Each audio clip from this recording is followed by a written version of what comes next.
diputado Daniel Lipovetsky. Gracias, presidente.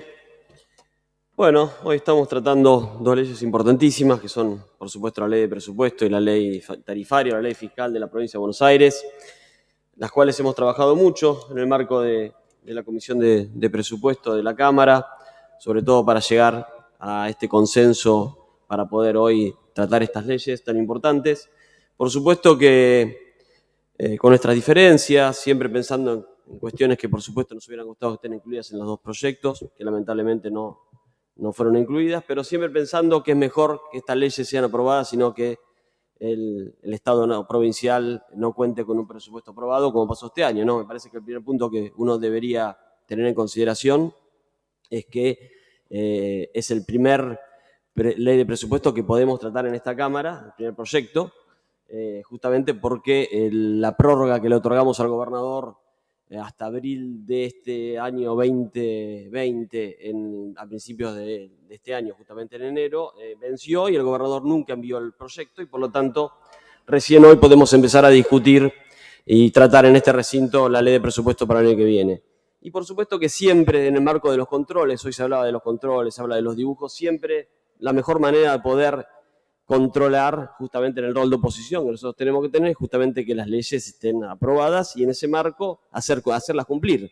Así que desde ahí siempre partimos de la base que en un entendimiento de los diálogos es posible encontrar el punto de acuerdo para llegar a la votación. En el marco de eso nos hubiera gustado en esas discusiones que tuvimos en la comisión haberlo escuchado al ministro de Hacienda. Debe haber pocas veces que se aprueba una ley de presupuestos sin haber concurrido a esta legislatura el ministro de Hacienda a explicarla. Más allá de que lo hizo en la presentación del proyecto, no vino justamente cuando debió hacerlo, que era para, digamos, intercambiar con los legisladores miembros de las comisiones que intervenían. Nos hubiera gustado que eso hubiera ocurrido, más allá de que otras veces lo ha hecho el ministro López, hay que reconocerlo. Pero de todas maneras, creemos que en ese marco hay varias cuestiones que nosotros venimos planteando y que planteamos en nuestro dictamen en la Comisión de Presupuesto, nuestro dictamen de minoría, y que no fueron incluidas y que me parece que es importante destacarlas, ¿no? En primer lugar, por supuesto, lo que tiene que ver con la discrecionalidad. Siempre nos preocupa la discrecionalidad, señor presidente. En ese marco, nosotros planteábamos la necesidad de que los fondos coparticipables, los fondos que recibe, las transferencias no automáticas que recibe el Estado provincial, el gobierno provincial por parte del Estado nacional, que este año han sido récord, más de 130.000 millones de pesos, debían tener alguna base de coparticipación y no dejarlo en la discrecionalidad del gobernador. Eso lamentablemente no fue incluido dentro del tratamiento. También habíamos planteado en ese momento en el dictamen la necesidad de crear un fondo de infraestructura municipal. Bueno, eso fue recogido en el proyecto, creo que ayuda. Me parece que recordemos que los municipios, en primer lugar, son la puerta de reclamo de los vecinos, realmente es parte de la base del funcionamiento institucional clave de nuestra provincia, y reforzar su autonomía es justamente darle la posibilidad de que tengan las obras, los fondos para hacer las obras para infraestructura que ellos requieren, y me parece que eso lo hemos incluido en el proyecto. Nos preocupaba, por supuesto, que no quede en un dibujo. Acá se habló del dibujo. Bueno, el dibujo fue el Fondo de Infraestructura Municipal que queríamos para este año, ¿no? Donde creamos un fondo que nunca fue cumplido por el gobierno provincial, por el Estado, y por lo tanto, en la redacción que estamos incluyendo, que se ha incluido en este proyecto que estamos tratando hoy, hemos establecido una base de automaticidad justamente para que los fondos realmente lleguen y no que sea solamente una mera manifestación de voluntad plasmada en una ley, lo cual es algo que no debería ocurrir nunca. Por el otro lado, hemos incluido también el fondo educativo. Bueno, ustedes saben que son fondos que vienen del Estado Nacional y que en realidad tienen destino a los municipios, pero hemos incluido justamente la posibilidad de que tengan, el gobernador Kicillof planteó un tope, un piso mínimo del 100% por encima de lo que percibieron este año los municipios. Nosotros hemos incluido que sea el 130% con una propuesta que hemos hecho, y además con un tope del 230%, y también, por supuesto, que se incluyan otras consideraciones en la distribución. Me parece que es clave, porque además son fondos que, insisto, más allá de que vienen de Nación, le pertenecen a cada uno de los municipios.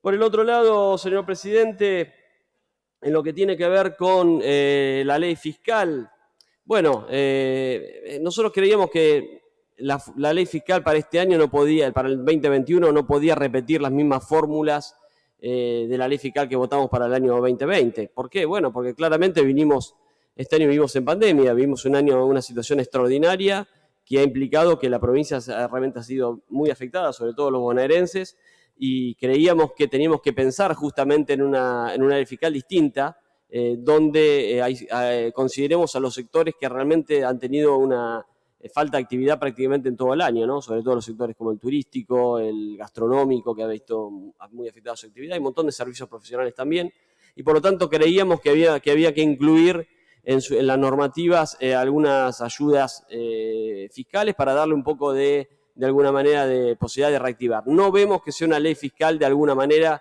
que enfoque en la reactivación productiva de la provincia, que va a ser realmente necesaria. Tengamos en cuenta que a nivel nacional estamos hablando que tenemos un 50% de niveles de pobreza en la Argentina, lamentablemente son cifras terroríficas. Ni quiero pensar que en el conurbano seguramente estas cifras pueden ser aún mayores.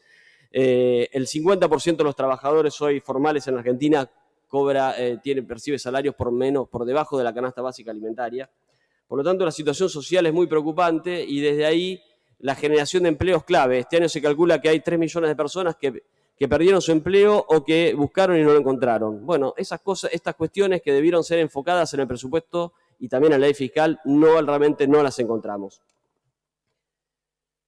Pero de todas maneras sí se han incluido algunas propuestas que nosotros habíamos hecho, como lo que tiene que ver con los productores de seguros, que nos parecía que es una actividad que el gobernador proponía que seguir manteniéndolas como si fueran un sector financiero, y claramente no estamos hablando de un sector financiero. Un productor de seguros es una pyme o un prestador de un servicio unipersonal, y en ese sentido hemos logrado no solamente ubicarlos no dentro del servicio financiero, sino además que no le aumenten el ingreso bruto. Había propuesto el gobernador que sea 9%, lo hemos logrado que baje a 7%, que quede en lo que estaba antes.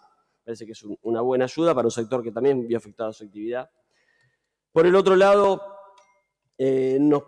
justamente en las ayudas que hablábamos de algunos sectores y que no se incluyeron muy limitadamente, también se ha incorporado que haya una bonificación en el impuesto inmobiliario urbano para el sector hotelero, un sector que claramente desde marzo prácticamente no ha tenido actividad, y hemos logrado que la bonificación que se prevía sea mayor a la que había previsto el gobernador, en una decisión que me parece que es importante para la reactivación de un sector que este año realmente ha sido muy, muy afectado. Todavía hay muchos hoteles que todavía no están funcionando, en algunos lugares sí, pero por supuesto que ha sido un año realmente muy complicado y es un sector de mano de obra intensiva, y por supuesto creemos que hay que fortalecerlo. Por el otro lado, presidente, en el marco del presupuesto, bueno, acá se han hecho algunos análisis los diputados preopinantes, pero me parece que hay que mencionar algunas cuestiones que realmente se omitieron, ¿no? En primer lugar, o por lo menos no vimos una política direccionada. Sí es cierto que hay que reconocer que el presupuesto tiene recursos importantes destinados a obras de infraestructura, y ahí incluimos también que el presupuesto que hemos incluido en la creación del Fondo de Infraestructura Municipal, pero no lo vemos en otros sectores que realmente debieron estar. No entendemos por qué el gobierno no prioriza, en el marco después de un año de pandemia, el sector de salud, ¿no? Un sector que realmente necesita justamente estar muy preparado para lo que viene. Por supuesto que esta pandemia aún no ha terminado, todavía no sabemos cómo va a ser el proceso de vacunación, incluido porque todavía no tenemos muy claro qué es lo que va a hacer el gobierno nacional con eso. Nos había anunciado que iba a empezar a vacunar en diciembre, ahora parece que es en enero, no sabemos cuánta preparación hay, no hay información, y por lo tanto me parece que era un sector que debe estar preparado para los problemas que pueden surgir de una segunda oleada, como está pasando en Europa. Esperemos que eso no ocurra en la Argentina, o que estemos mejor preparados para en caso de afrontarla. Pero en el presupuesto no vemos un incremento importante en eso, recién el diputado Bardón lo decía también, y debió estar incluido si realmente la salud es una prioridad.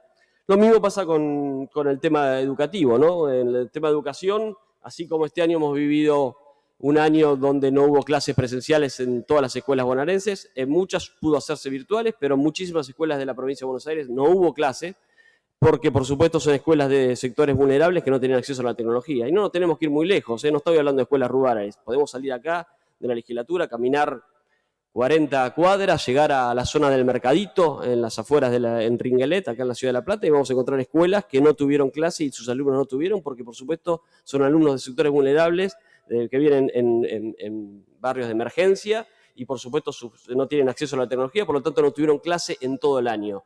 No sabemos cómo va a ser el gobierno, qué políticas educativas tiene el gobierno para el año que viene. Debería tenerlas, porque otro año sin educación para esos niños, por supuesto, va a ser tremendo. Bueno, tampoco eso se ve reflejado en el presupuesto, no hay un incremento, sino de alguna manera una baja en ese marco. Por el otro lado, respecto al tema seguridad, bueno, pasa más o menos lo mismo, ¿no?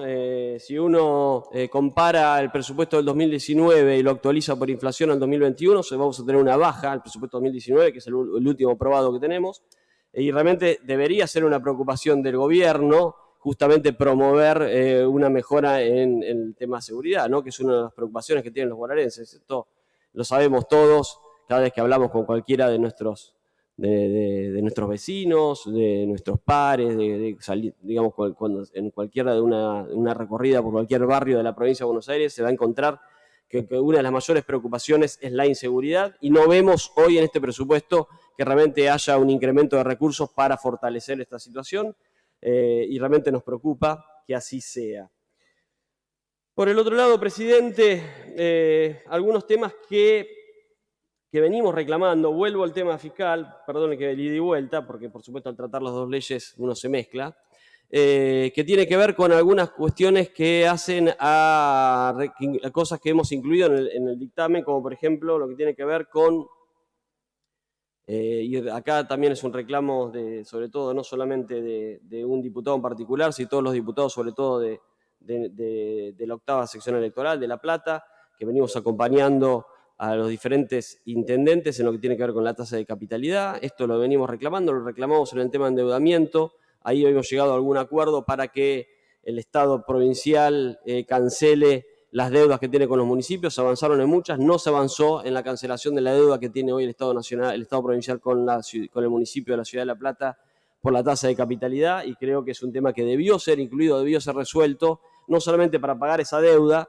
sino además para poder resolverla para el futuro, para evitar que cada vez que tengamos una sesión donde hablemos de estos temas, volvamos a reclamar, que insisto, es un reclamo no de un intendente particular, no de un diputado o diputadas de la 8ª sección electoral, sino de todos los platenses. Bueno, no queda mucho, presidente. Yo creo que en definitiva me parece que hemos demostrado, está bueno aprovechar para hacer un poco un balance de un año, del año, ¿no? Me parece que este bloque Juntos por el Cambio ha demostrado una gran responsabilidad. Hemos acompañado un montón de iniciativas, la mayoría de iniciativas que el Poder Ejecutivo planteó, por supuesto que mostrando nuestras diferencias, pero entendiendo que tenemos una responsabilidad. Me parece que esto es la clave, ¿no? Si uno quiere realmente cumplir el doble rol, primero mostrar nuestras diferencias, pero también de alguna manera dar los instrumentos para la gobernabilidad de la provincia de Buenos Aires, hay que hacer lo que ha hecho este bloque. Por supuesto, tratando de introducir las modificaciones necesarias, pero me parece que eso de alguna manera es el camino correcto. Después seguramente vamos a tener mucho tiempo para debatir diferencias políticas. Vamos a empezar un año donde va a ser un año electoral y ahí se van a poder plasmar claramente las diferencias y la gente de alguna manera termina decidiendo con su voto. Pero mientras tanto me parece que la responsabilidad está, y eso a pesar de que realmente permanentemente hemos visto por parte del gobernador ataques a la exgobernadora María Eugenia Vidal, y también lo hemos visto al presidente Alberto Fernández haciendo alusión. Me parece que a pesar de eso nosotros nos hemos mantenido muy coherentes en nuestra posición de que la gobernabilidad es clave, que nosotros tenemos una posición responsable, que rechazar los proyectos por rechazarlos no es el camino. El camino es, la gente nos votó para que nosotros votemos las leyes. Para que la votemos, plasmemos nuestras diferencias, pero demos los instrumentos. Y eso es lo que estamos haciendo hoy acá. Y me parece que es el camino correcto. Más allá de eso, me parece que acá hay que, en este balance que estamos aprovechando para hacer en este año, primero, por supuesto, reconocer la tarea del presidente de nuestro bloque, de Maxi Abad y de todo nuestro bloque, que ha acompañado este proceso justamente de coherencia y de responsabilidad. No es fácil, insisto, porque muchas veces uno tiene que, de alguna manera, ser muy paciente ante algunas provocaciones por parte, justamente lo que aludía de algunas declaraciones de nuestro gobernador. Y por el otro lado, agradecerle a todos los bonaerenses. Me parece que es un momento para agradecer cómo, digamos, este año tan difícil para todos, su comportamiento social, cómo de alguna manera han enfrentado una pandemia tan difícil como la que hemos enfrentado, su solidaridad y de alguna manera su fortaleza, ¿no? En un año tan difícil, los bonaerenses han dado una demostración de solidaridad y conciencia social. Así que realmente quiero reconocer sobre todo a los bonaerenses en este año tan difícil. Así que para terminar, presidente, ahora lo que queda, vamos a dar media sanción, estamos dando media sanción a estos dos proyectos. Ahora lo que queda es que el gobierno cumpla con las normas que estamos aprobando y que luego rinda cuentas ante esta legislatura. Nosotros también tenemos un rol de contralor como poder legislativo y también rinda cuentas ante los bonaerenses. Ya no hay excusas, presidente, hemos aprobado las leyes y ahora lo que queda es que el gobierno gobierne y después que nuestro rol será de controlar, porque eso está claro, nosotros somos una oposición responsable, pero vamos a controlar que las leyes que acabamos de votar se cumplan. Muchas gracias. Muchas gracias, diputado Lipovetsky.